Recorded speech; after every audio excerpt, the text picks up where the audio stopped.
ముఖ్యంగా ఈ ఈ ఫౌండేషనల్ వర్క్ చేసిన వ్యక్తి క్రిష్ జాగర్లమూడి గారు చాలా హై కాన్సెప్ట్తో పట్టుకొచ్చారు దీన్ని. ఆయనను రత్నం గారు నా దగ్గరికి వచ్చినప్పుడు చాలా బాగా నచ్చి వెంటనే చేశాను. చేసిన తర్వాత ఒక్కొక్కటి కరోనా నిజంగా ఇంపాక్ట్ వచ్చింది. అంటే ఎలా ఉండదంటే, ఎంత హార్డ్గా ఉండదంటే ఇండస్ట్రీ, అది ఎవరిని తప్పుపట్టలేము. ఒకప్పుడు ఆయన వెంట చుట్టిన నిర్మాతలు, ఆయన వెంట తిరిగిన డిస్ట్రిబ్యూటర్స్, హీరోస్ అందరికి, అలాంటి వాళ్ళకి ఒక నిర్మాతగా ఆయన తపన పడుతుంటే నాకు అంటే ఆయన కోసం ఖుషి తీస్తున్నప్పుడు కానీ ఆయనతోటి ఎంత సౌకర్యం ఇచ్చారంటే, అసలు మాకు 1 month ముందు ప్రీ ప్రొడక్షన్ అయిపోయి నాకు అంత సౌకర్యాన్ని ఇచ్చారు. నేను కంపోజ్ చేసిన యాక్షన్ సీక్వెన్సెస్ కానీ ఫైట్స్ కానీ ఖుషీకి నాకు ఆల్రెడీ ఒక 1 month 1.5 month థియేటర్ నాకు ఇచ్చేసి, మన సురేష్ ఎఫెక్ట్స్ థియేటర్ మొత్తం ఇచ్చి నాకు అంత లగ్జరీ ఇచ్చిన వ్యక్తి ఆయన నలిగిపోతుంటే నాకు నిజంగా చాలా బాధేస్తుంది. ఒకసారి it is not about money, it's not about success, it's about standing by hmm you trust, who stood for the people and who stood for the industry. నాకు ఎందుకు ఇది మీతో పంచుకోవాలనిపించింది. సినిమా ఎంత విజయం ఇది నాకు నిజంగా తెలియదు, ఎందుకంటే నేను ఇట్లా అనుకోవచ్చు ఇంకోలా, కానీ ఒక్కటి మటుకు చాలా సిన్సియర్గా చెప్పగలను. Krish came out with very good concept, చాలా హై కాన్సెప్ట్ పట్టుకొచ్చారు. కొంత వ్యక్తిగత కారణాలు, కొన్ని ప్రొఫెషనల్ కారణాలు ఆయన ప్రాజెక్టుకి బయటికి వెళ్ళినా కానీ దీన్ని ఫౌండేషనల్ వర్క్ చేసిన క్రిష్ గారికి మనస్ఫూర్తిగా నా హృదయపూర్వక ధన్యవాదాలు తెలియజేస్తాను మా అందరి తరఫున. అలాగే తర్వాత స్టెప్ ఇన్ అయ్యింది మన జ్యోతికృష్ణ గారు.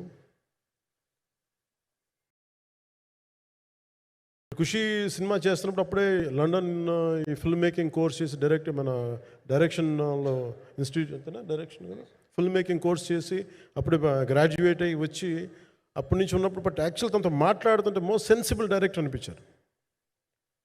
ఈ ఒక టైంలో ఏమనిపించిందంటే, బయట ఉన్న మాటలు కానీ అసలు సినిమా వస్తుందా లేదా బయటికి అని ఉండేది.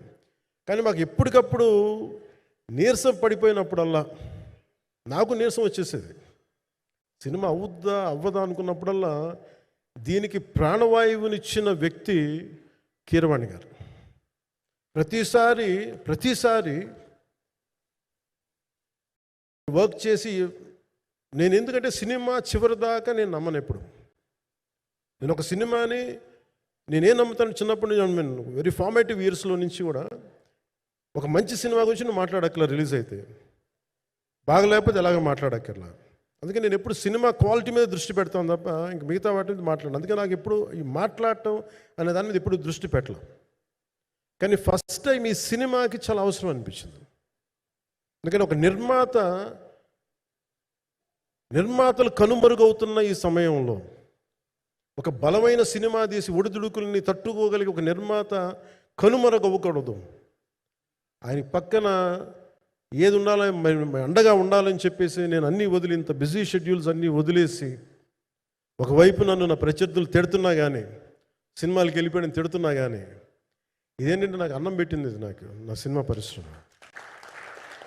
అంటే ఇక్కడున్న మిత్రులందరూ కూడా చాలామందికి నేను ఇండివిజువల్ ఇంటర్వ్యూస్ ఇచ్చాను. నేను చాలాసార్లు నాగేంద్ర కానీ మీరు కానీ చాలామందికి, వీళ్ళందరూ చాలామందికి నేను వ్యక్తిగతంగా తెలుసు. కాకపోతే నాకు సినిమా అంటే నేను సినిమా గురించి ఎక్కువ చెప్పలేక ఎక్కువ మాట్లాడలేను. కానీ బట్ నాకు నిజంగా సినిమా మీద అపారమైన గౌరవం, సినిమా మీద అపారమైన ఆసక్తి, నాకు ప్రాణవాయువు అది. Story telling is a necessity for each and every individual. So cinema అది మనకు కల్పిస్తుంది, సినిమా మనకి అలాంటి. కానీ ఈ సినిమా ప్రత్యేకించి చాలా ఛాలెంజింగ్ సర్కమ్స్టాన్సెస్లో, చాలా ఒడిదుడుకుల్లో, యాడ్వర్స్ కండిషన్స్లో కూడా మనస్ఫూర్తిగా దీన్ని ముందుకు తీసుకెళ్ళి, ఆర్థిక ఇబ్బందులు ఎన్ని వచ్చినా కానీ, అంటే నాకు పొలిటికల్గా పేరుండొచ్చు, దేశవ్యాప్తంగా నేను తెలిసి ఉండొచ్చేమో, కానీ సినిమా పరంగా వచ్చేటప్పుడు నేను చాలా హీరోస్తో కంపేర్ చేస్తే వాళ్ళందరికంటే చాలా తక్కువ నేను. సో దానికి ఉండే ఇబ్బందులు దానికి ఉంటాయి. మిగతా వాళ్ళకి బిజినెస్ అయినందుకు నాకు బిజినెస్ అవ్వదు, వాళ్ళకి వచ్చినందుకు నాకు రాకపోవచ్చు.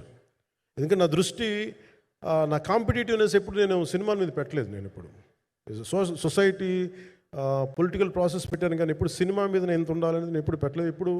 నేను ఎప్పుడు చాలాసార్లు మన నాగేంద్ర కానీ మిగతా మన సూపర్ హిట్ మన కీర్తిశేషులు బిఆర్ రాజు గారు చనిపోయారు, ఆయనకి ఇంటర్వ్యూస్లో కూడా ఉంటుంది. ఈ చిత్ర పరిశ్రమ చాలామంది హీరోస్ ఉంటారు, వాళ్ళలో నేను వన్ ఆఫ్ ది హీరో అంతే. నాది ఒక సంవత్సరంలో ఒక ఫ్రైడే ఒక థర్స్డే రిలీజ్ అవుతుంది అంతే, అంతకుమించి తప్ప ఇది అందరి పరిశ్రమ అందరూ రావాలి అలాంటిది నేను కోరుకునేవాడిని నేను. సో దాంట్లో భాగంగా రత్నం గారు లాంటి నిర్మాత బతికుండాలి, రత్నం గారి నిర్మాతకి ఇబ్బందులు కలగకూడదని చెప్పి లాస్ట్ మినిట్లో ఇంక చూసిన తర్వాత I stepped in to it. నేను భుజాల మీదకి తీసుకున్నాను ఇది. క్లైమాక్స్ని ఎలా భుజాల మీదకి అంటే, ఎందుకంటే ముఖ్యంగా ఇక్కడ ఇది ఇంకొక బలమైన స్టార్ కాస్టింగ్ చాలా బాగా చేశారు ఆయన. ముఖ్యంగా బాబీ డియోల్ గారిని అంటే ఈరోజు చూస్తుంటే నాకు అదే అనిపించింది. ఈరోజు మన ప్రెస్ మీట్ కూడా నేను వచ్చాను. అందరూ ఎంత బిజీగా ఉన్నారని కొన్ని రాత్రుల నుంచి నిద్రలేదు. మన మనోజ్ పరమహంస గారికి కానీ, రత్నం గారికి కానీ, జ్యోతి గారికి కానీ, పాపం ఈ సినిమా ప్రమోషన్ సింగిల్ హ్యాండెడ్గా పాపం నిధి అగర్వాల్ భుజాల మీద వేసుకొని నాకే బాధ అనిపించింది. పాపం ఒక అమ్మాయి తన కెరీర్ తను చూసుకోవాల్సిన అమ్మాయి కూర్చోబెట్టి నాకే సిగ్గు అనిపించింది. I have to truly appreciate you. అంటే చాలా పాపం అన్నీ వెళ్తూ ఉంటే నాకు ఇదేంటి సినిమాని అనాథలా వదిలేశారండి అనిపించింది. సో నాకేమనిపించింది, ఈ సినిమాకి ఎవరు అనాథలా వదలలేదు, నేను ఉన్నానని చెప్పడానికి వచ్చాను ఈ రోజున.